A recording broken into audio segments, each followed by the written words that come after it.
Hey guys, welcome to my second part in my 2018 movie catch-up series. We're going to be looking at 12 films today that I watched recently and just give some thoughts on them. I'm going to try to keep the little reviews that I have for them to a couple of minutes because I don't want them to be too long. So with all that said, let's go ahead and get started with the first one that I watched.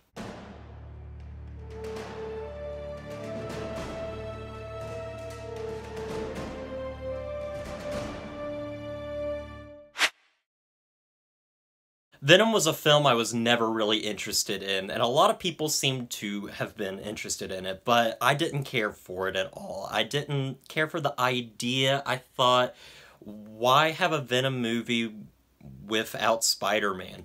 And I know a lot of people have been wanting a Venom that was true to the comics, that wasn't the Venom in Spider-Man 3, which a lot of people were disappointed by. And finally, we get this Venom film, and it's very dull and disappointing and just bad, but honestly, it's not the worst thing I've seen this year. And I've seen a lot of people put this as one of their worst films of the year, and I don't think it's deserving of that, because it's not all terrible. There are some moments in it that are just serviceable. I'm not going to say they're good, but they're serviceable. Such as Tom Hardy does a perfectly fine job with what he has. In fact, a lot of the actors do what they can with what they have, but honestly, it's very boring and dull. This film is only an hour and 40 minutes, and it's very boring. Venom does not appear in this movie until an hour into the film. Exactly 59 minutes. I checked. And honestly, yeah, it's very dull, and it doesn't pick up until Venom really appears. This film is cheesy, and not in a good way. This is very bad at times. And then also, I'm not a person that will attack CGI in a film. I'm not going to condemn a film because the CGI is bad or anything. A CGI is just a tool in a film that we use, and it doesn't bother me, but it does bother me in this film because Venom is such an important part of the movie, and he feels like he should be there, and honestly, the CGI is terrible on him. It looks like he's not even there, but it's really bad. But the rest of the film is just pretty generic, with a generic villain, with a generic evil plan, and it's overall really dull. It's not interesting at all, and just the worst superhero film I've seen this year. And I'm just baffled by how just bland this was. This is an interesting idea, but it just didn't work at all. Also, the mid-credits scene with Cletus Cassidy, everybody's made fun of this scene. The wig is awful. And then the moment where he says there'll be carnage is absolutely terrible. It's a really bad line. And overall, this film just wasn't that remarkable. I'm going to give Venom a 5 out of 10. Mile 22 is the first Peter Berg film I've ever seen in my life. I've never watched this guy's films before, but I know a lot of people really like his films, especially the ones with Mark Wahlberg, which Mark Wahlberg returns in this film to work with Peter Berg again, and this film was pretty much a mess.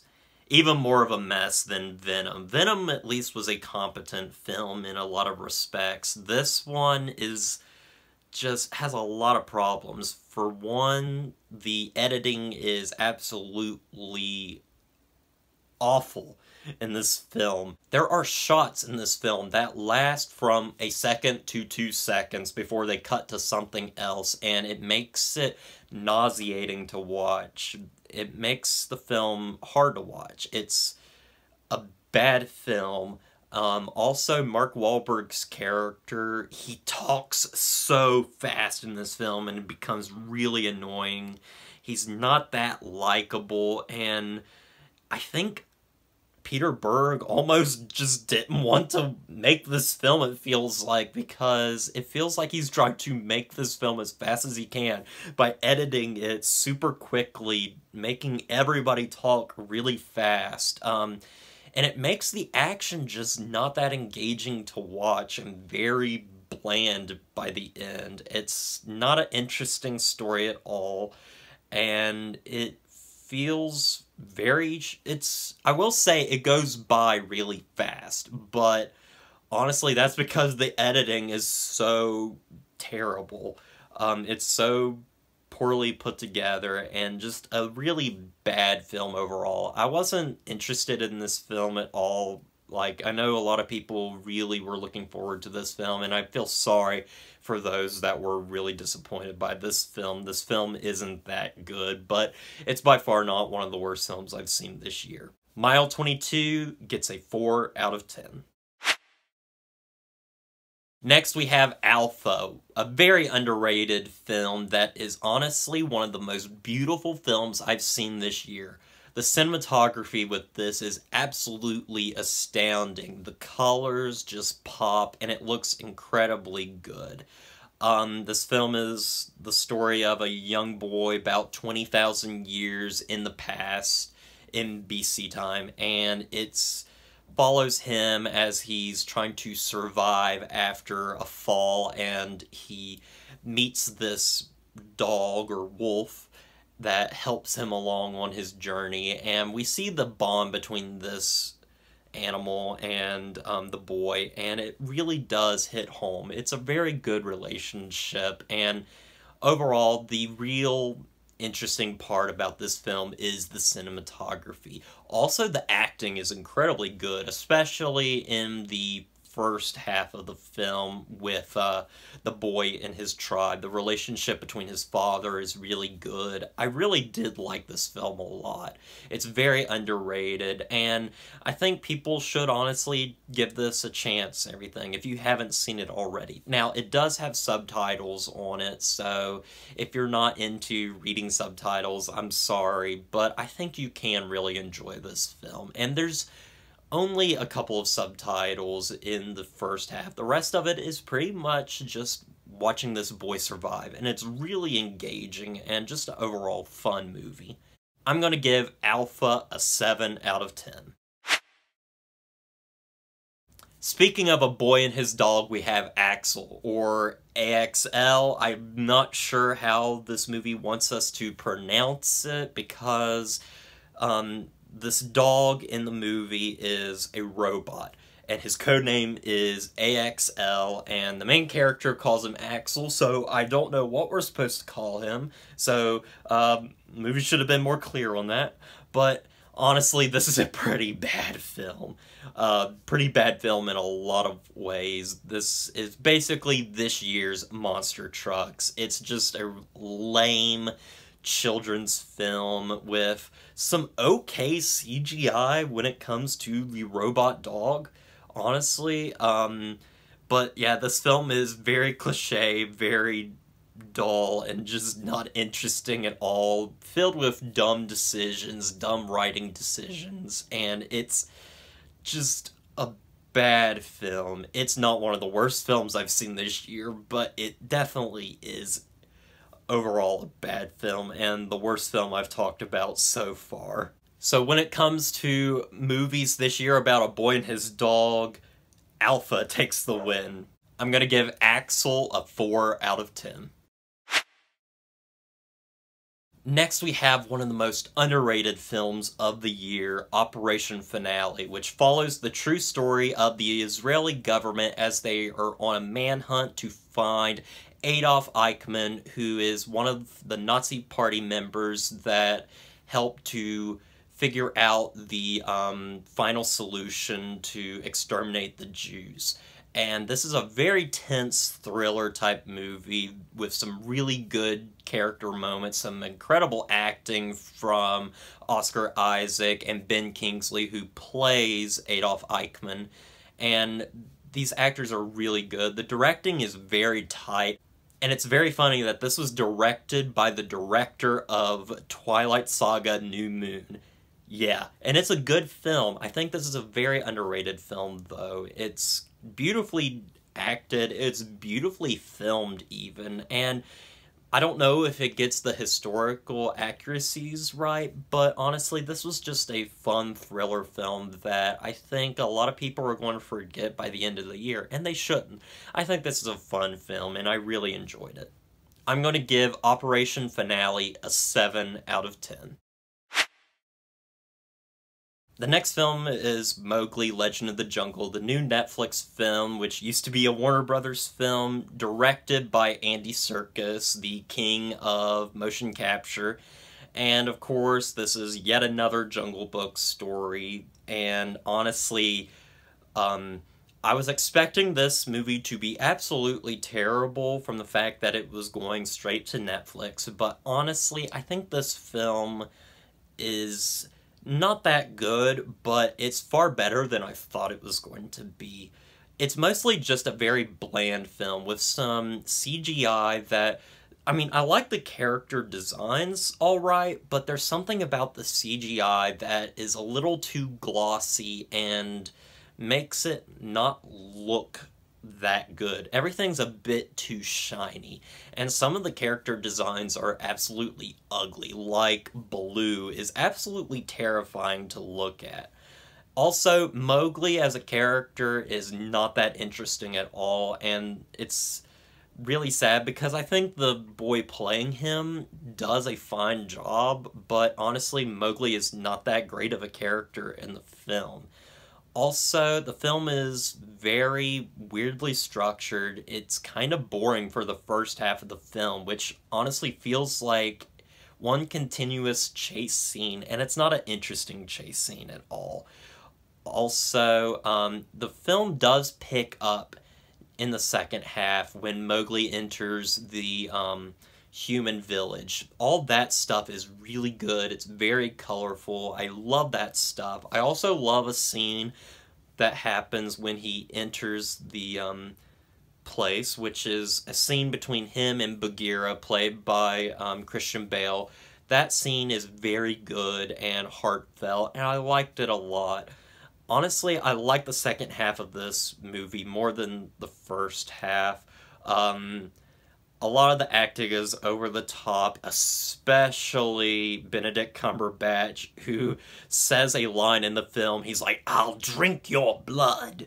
And it's hilarious to listen to him say that. It's just a really poorly delivered line.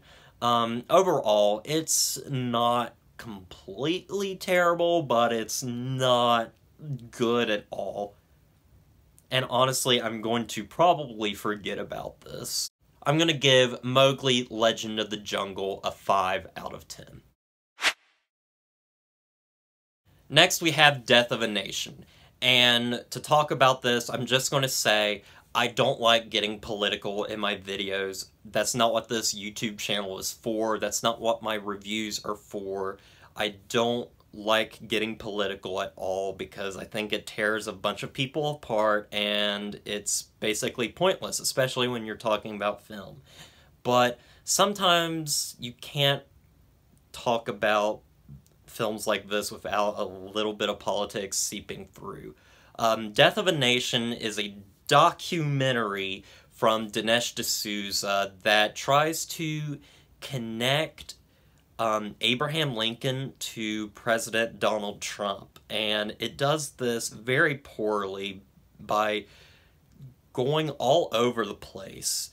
And it's very clear that Dinesh D'Souza is doing this as propaganda to basically endorse Trump, and a lot of this is probably because Trump basically pardoned him for a crime he committed a few years back. And this is basically his love letter to Trump in a way. And honestly, I'm going to talk about this film as a documentary, not getting political at all. Honestly, this is a terrible documentary. Of the documentaries I've seen this year, this is by far the worst. And doesn't feel like a documentary at all. It feels so random at times because it goes from talking about Nazi Germany and connecting Democrats to Nazis, to connecting Democrats with slavery, trying to say that the Democrats of today are the same Democrats as before, and also it just does all this different stuff, and it doesn't connect very well. Dinesh D'Souza is trying to connect stuff together, but it doesn't work. He also doesn't give any new information that we shouldn't already possess, or information that we could literally just look up on Wikipedia and know completely about. And also, when he tries to connect the Democratic Party to Nazis, I think he fails to understand a bunch of the stuff that's going into that. He, for one part, says that the Nazi Party sounds a lot like Bernie Sanders, and I'm like, Bernie Sanders is Jewish. Take that into consideration, Dinesh. Also, he tries to connect the Democratic Party to the Democratic Party of slavery back in the 1860s, and this makes no sense. This is basically just a propaganda piece, and it's meant to get you angry, and when watching it, I couldn't get angry at it because I knew that was what he was trying to do, and that's the reaction he wants because that's what he feeds on, and it didn't work for me. Also, this documentary was completely boring. I was not even entertained by what I was watching. It wasn't even so bad it's good. This is a terrible documentary and one of the worst films I've seen this year. In fact, I will go as far to say it is the worst thing I have seen this year. So anyway, I'm going to give Death of a Nation a 1 out of 10.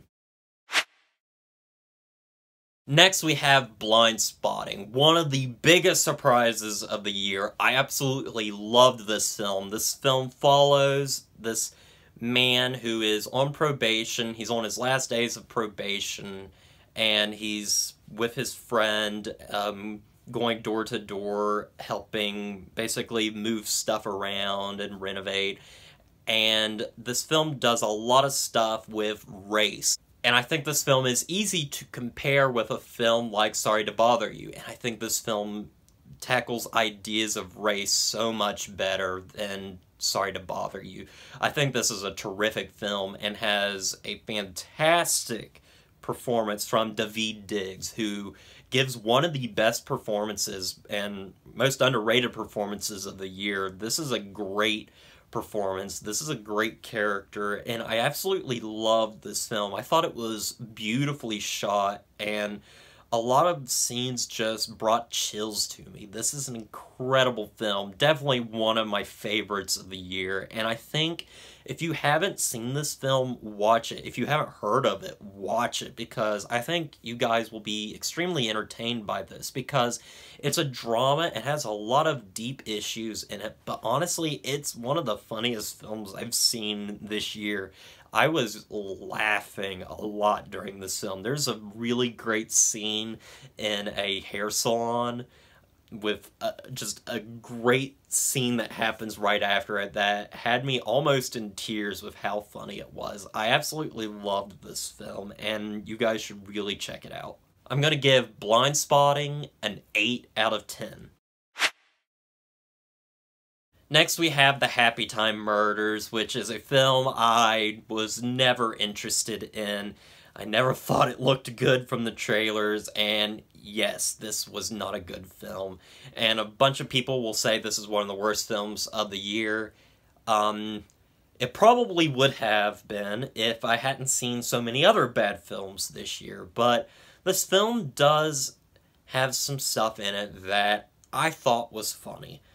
A lot of the movie does not work at all, but it does have some moments where I did legitimately have a laugh with it. But honestly, this film didn't make me laugh too much. This film is really bad, and it tries so hard to be raunchy and adult that it just doesn't work. It feels like a movie that's like, hey, let's make the Muppets, but make it adult. And they try way too hard to do that. There's literally a scene that was one of the worst scenes I've seen this year, where a puppet is having sex with another puppet, and he...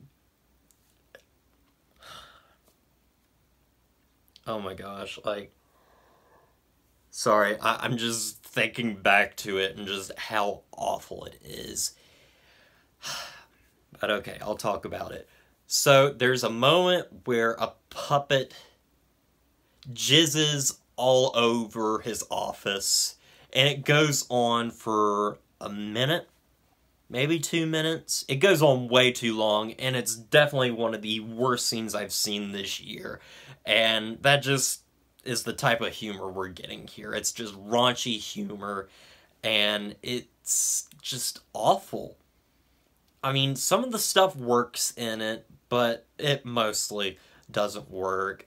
Jim Henson is probably rolling in his grave right now. I can't believe his son made this film, and this is overall a really bad film. I'm gonna give the Happytime Murders a 4 out of 10. Next, we have one of the biggest surprises of the year, A Simple Favor, which was directed by Paul Feig, who I've never seen a Paul Feig movie before.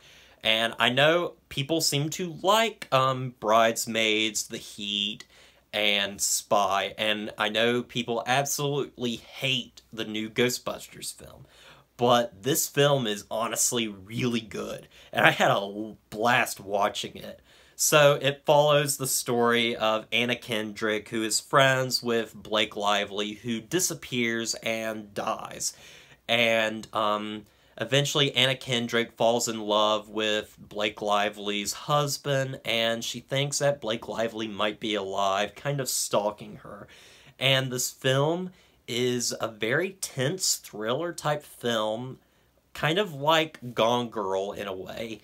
But also, it has some really comedic moments, and I really like that. I really enjoyed this. I love the twist in the film, and I love the actors in the film. Anna Kendrick gives a really good performance, as well as Blake Lively. These two are really good together, and they play off each other very well. It's very much like a Lifetime movie, but a very good Lifetime movie. I overall had a lot of fun with this film. It's one of my favorites of the year. I don't know if it'll make my top 10, but it's definitely a good film. And I was really surprised by how much I enjoyed this, because definitely I wasn't as interested in the film when I began it. But as soon as it hits the second act, it's just a fun ride from beginning to end. This is a very good film. It's well crafted, well shot, and I like the whole idea of the film mostly taking place in a singular location, which I think is really cool. I'm going to give A Simple Favor an 8 out of 10. Next, we have 8th Grade, which is considered by a lot of people to be one of the most overrated films of the year. And is it a little overrated? Yes, I will agree. But honestly, I did like this film. And by the end, I did love it enough to give it a really good rating, which we'll go into after I talk about it a bit.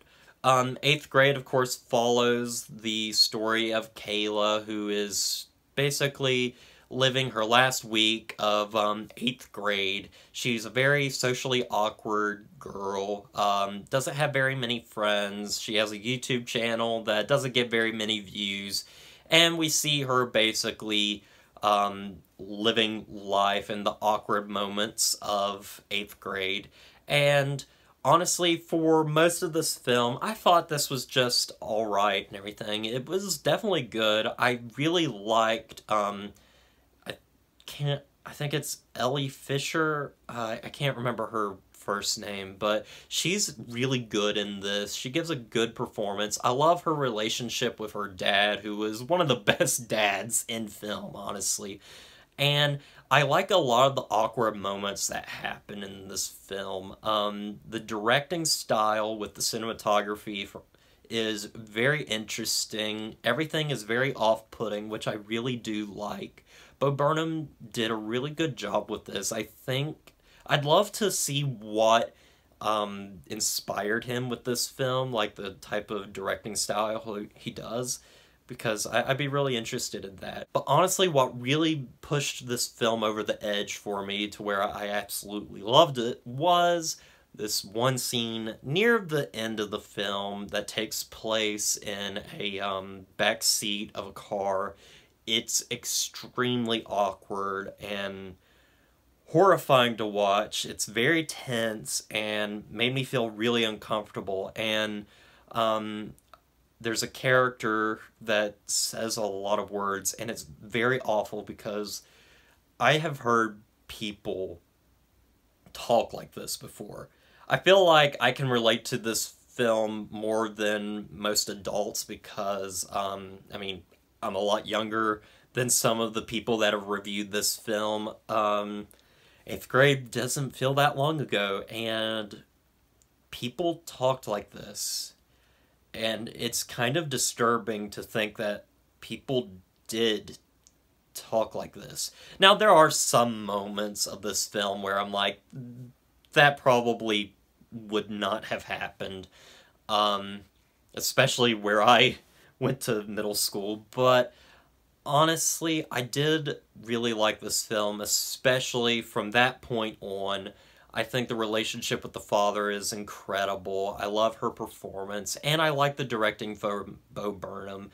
Is this film for everybody? No, it's not. People are going to hate this film, of course, but I really did enjoy this film a lot. And I'm going to give 8th grade an 8 out of 10. Next, we have something I had no intentions of reviewing, but I was watching a bunch of these films with my buddy Corton, and he wanted me to watch a made-for-DVD movie, Daphne and Velma, which is an origin story of Daphne and Velma from Scooby-Doo, and this is a made-for-TV film, as I said, and it's pretty bad. Corton made me watch this because, well, he got it because he's a big Scooby-Doo fan, and so I decided to watch it with him, and this feels like a Disney Channel original movie in a lot of ways. It's dumb, it's stupid, the acting is hokey, of course. A lot of the movie doesn't make any sense, but I can't say for a made-for-DVD movie, it does have some nice colors to it. There's some scenes where they have some nice lighting to it. Some of the film is a little oversaturated, and I honestly don't know how I can talk about this film for too long. It's a terrible film, but it's definitely not one of the worst films I've seen this year. I'm not going to give this film a pass because it's a made-for-DVD film, but honestly, it's a very cheap film, and it has some stupid stuff in it. It tries to be very female-centered, and it just doesn't work. Overall, I don't know how I can really talk about this film. Like, I'm definitely not the audience for it. It's just not for me. It's definitely aimed for a younger audience. It's not aimed for me at all, and it's definitely unintelligent, but I'm not going to say that it says anything bad, but it's definitely not a good film. I'm going to give Daphne and Velma a 4 out of 10. And that'll be it for this video for my 2018 catch-up series. I'm going to do another couple videos on a bunch of films that I haven't seen, so I hope you loved this video or liked it at least. Some of these films I hope you get a chance to see. If you haven't seen some of these films that are bad, don't see them. You're wasting your time. Unless you want to. I mean, I can't stop you. But overall, that's all I've got to say, so as always, don't forget to like, comment, and subscribe to the channel, and I'll see you guys in the next review.